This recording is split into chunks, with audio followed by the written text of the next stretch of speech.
अब जो हम लोग पढ़ेंगे वो है भारत में विकेंद्रीकरण। तो क्या है विकेंद्रीकरण, आइए उसको समझते हैं। तो देखिए, हमने अभी पढ़ा कि संघीय सरकारें दो या अधिक स्तरों वाली होती हैं। अभी तक हम लोग क्या पढ़ चुके हैं कि संघीय सरकारें जो होती है ना, वो दो या दो से अधिक स्तरों वाली होती हैं। हमने अपने देश में दो स्तरों वाली सरकारों की चर्चा की है, यानी हमने अपने देश में दो स्तर वाली सरकार की चर्चा की है। पर भारत जैसे विशाल देश में, चूंकि भारत काफ़ी बड़ा विशाल देश है, तो यहाँ पर सिर्फ अगर दो स्तर की शासन व्यवस्था से ही अगर बोलेंगे शासन चलेगा तो बढ़िया शासन नहीं चल सकता। चूंकि भारत काफ़ी विशाल है, इसलिए सिर्फ दो स्तर की शासन व्यवस्था से बढ़िया शासन नहीं चल सकता। भारत के प्रांत यूरोप के स्वतंत्र देशों से बड़े हैं। अगर हम भारत के राज्य की बात करेंगे ना, तो भारत का राज्य यूरोप के स्वतंत्र देश से बड़े हैं। जनसंख्या के हिसाब से उत्तर प्रदेश रूस से बड़ा है। महाराष्ट्र लगभग जर्मनी के बराबर है। भारत के अनेक राज्य खुद भी अंदरूनी तौर पर विविधताओं से भरे हैं। भारत के कई ऐसे राज्य हैं जहां पर उसके अंदर कई सारे विविधता भरी पड़ी हुई हैं। इस प्रकार इन राज्यों में भी सत्ता को बांटने की जरूरत है। तो ऐसे राज्यों में सत्ता को बांटने की क्या है, जरूरत है। भारत में संघीय सत्ता की साझेदारी तीन स्तरों पर करने की जरूरत है। इसलिए अगर हम भारत में बात करें ना, तो संघीय सत्ता में अगर साझेदारी की बात करें तो तीन स्तरों पर करने की जरूरत है, जिसमें तीसरा स्तर क्या होगा, स्थानीय सरकारों का हो। तीसरा स्तर जो होगा स्थानीय सरकार का हो, और यह प्रांतीय स्तर की सरकार के नीचे हो। मतलब जो तीसरा स्तर का हम जो बात कर रहे हैं स्थानीय सरकार का, वो किसके नीचे आना चाहिए, प्रांतीय स्तर के सरकार के नीचे हो। भारत में सत्ता के विकेंद्रीकरण के पीछे यही तर्क दिया गया है। भारत में जो सत्ता के विकेंद्रीकरण के पीछे यही तर्क दिया गया है। इसके फलस्वरूप तीन स्तरों की सरकार का संघीय ढांचा सामने आया। तो इन सारे सिचुएशनों को देखते हुए, इन परिस्थितियों को देखते हुए तीन स्तरों की सरकार बनी, यही संघीय ढांचा सामने आया है, जिसमें तीसरे स्तर को स्थानीय शासन कहा जाता है। तीसरे स्तर को क्या कहा जाता है, स्थानीय शासन कहा जाता है। जब केंद्र और राज्य सरकार से शक्तियां लेकर स्थानीय सरकारों को दी जाती है, तो इसे सत्ता का विकेंद्रीकरण कहते हैं। एक बार पुनः दोहरा देते हैं। जब केंद्र और राज्य सरकार से शक्तियां लेकर स्थानीय सरकारों को दी जाती है, तो इसे सत्ता का विकेंद्रीकरण कहते हैं। विकेंद्रीकरण के पीछे बुनियादी सोच यह है कि आखिर इसके पीछे क्या सोच रहा होगा विकेंद्रीकरण के पीछे। तो विकेंद्रीकरण के पीछे बुनियादी सोच यह है कि अनेक मुद्दों और समस्याओं का निपटारा स्थानीय स्तर पर ही बढ़िया ढंग से हो सकता है। लोगों को अपने इलाके की समस्याओं की बेहतर समझ होती है। लोगों को इस बात की भी अच्छी जानकारी होती है कि पैसा कहाँ खर्च किया जाए और चीज़ों का अधिक कुशलता से उपयोग किस तरह किया जा सकता है। इसके अलावा स्थानीय स्तर पर लोगों को फैसलों में सीधे भागीदार बनाना भी संभव हो जाता है। इससे लोकतांत्रिक भागीदारी की आदत पड़ती है। स्थानीय सरकारों की स्थापना स्वशासन के लोकतांत्रिक सिद्धांत को वास्तविक बनाने का सबसे अच्छा तरीका है। स्थानीय सरकारों की स्थापना जो है वो स्वशासन के लोकतांत्रिक सिद्धांत को वास्तविक बनाने का सबसे अच्छा तरीका है। विकेंद्रीकरण की जरूरत हमारे संविधान में भी स्वीकार की गई, अर्थात हमारे संविधान ने भी इसे स्वीकारा है, किसे, न विकेंद्रीकरण की जरूरत को। इसके बाद से गांव और शहर के स्तर पर सत्ता के विकेंद्रीकरण की कई कोशिशें हुई है। सभी राज्यों में गांव के स्तर पर ग्राम पंचायतों और शहर में नगर पालिकाओं की स्थापना की गई थी, पर इन्हें राज्य सरकारों के सीधे नियंत्रण में रखा गया था। इन स्थानीय सरकारों के लिए नियमित ढंग से चुनाव भी नहीं कराए जाते थे।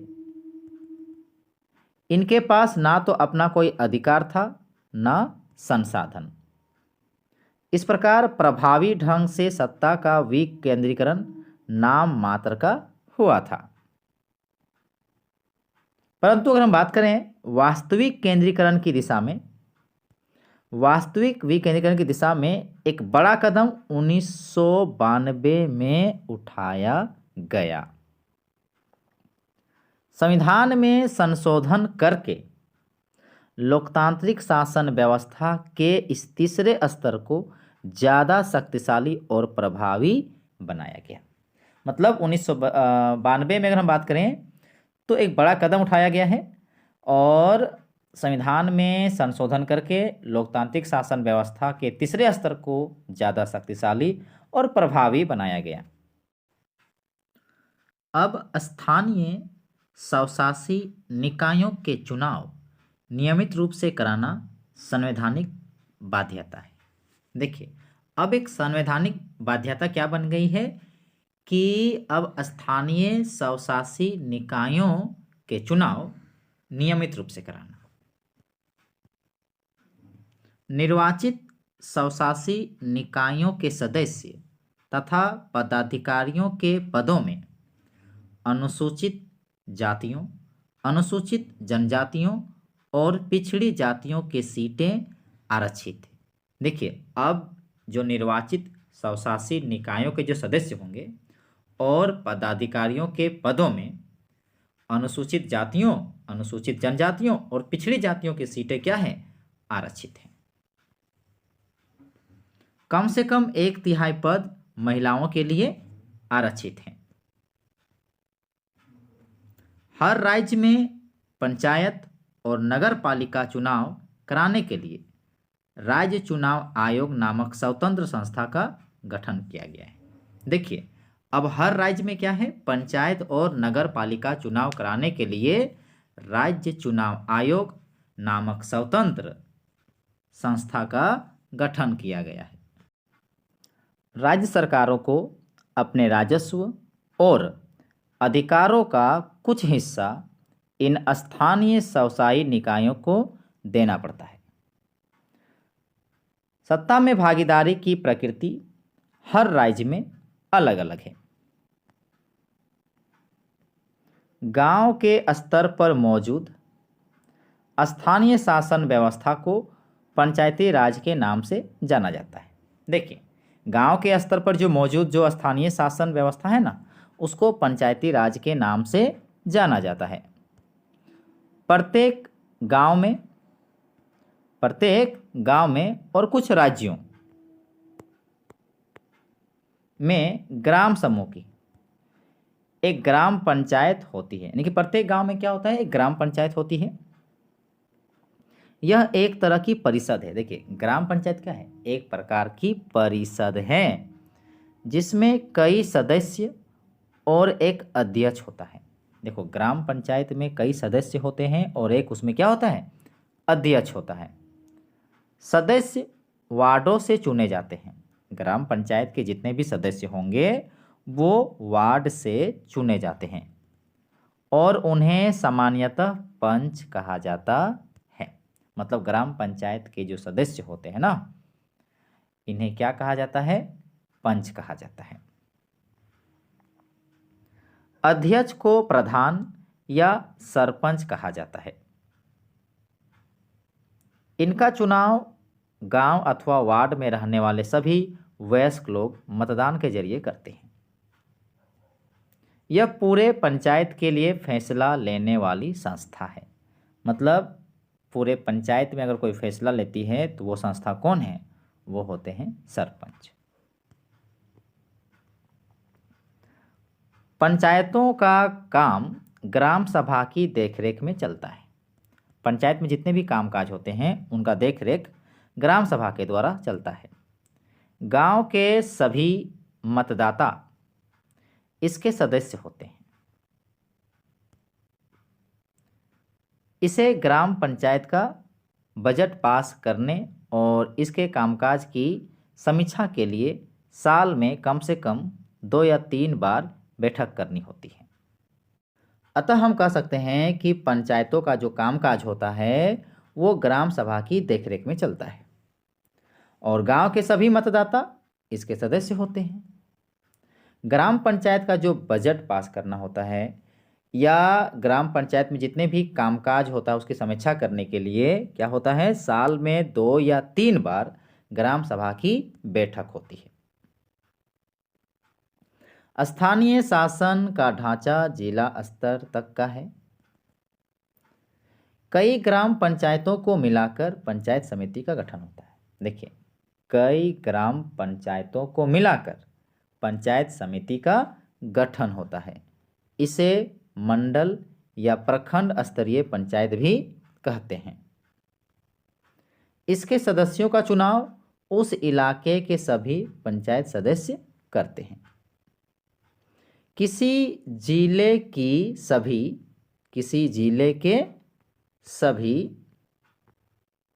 पंचायत समितियों को मिलाकर जिला परिषद का गठन होता है। जिला परिषद के अधिकांश सदस्यों का चुनाव होता है। जिला परिषद में उस जिले से लोकसभा और विधानसभा के लिए चुने गए सांसद और विधायक तथा जिला स्तर की संस्थाओं के कुछ अधिकारी भी सदस्य के रूप में होते हैं। जिला परिषद का प्रमुख इस परिषद का राजनीतिक प्रधान होता है। जिला परिषद जो होता है का प्रमुख माने जिला परिषद का जो प्रमुख होता है परिषद का क्या होता है? परिषद का राजनीतिक प्रधान होता है। तो कह सकते हैं कि जिला परिषद के जो अधिकांश सदस्य का जो चुनाव होता है तो उसमें सदस्य कहाँ से होते हैं? तो सुनिए, जिला परिषद में उस जिले से जो लोकसभा और विधानसभा के लिए चुने गए जो सांसद और विधायक होते हैं, साथ ही जिला स्तर के संस्थाओं के कुछ अधिकारी ये सदस्य के रूप में होते हैं। इस प्रकार स्थानीय शासन वाली संस्थाएं शहरों में भी काम करती है। शहरों में नगर पालिका होती है। बड़े शहरों में नगर निगम का गठन होता है। नगर पालिका और नगर निगम दोनों का कामकाज निर्वाचित प्रतिनिधि करते हैं। नगर पालिका प्रमुख नगर पालिका के राजनीतिक प्रधान होते हैं।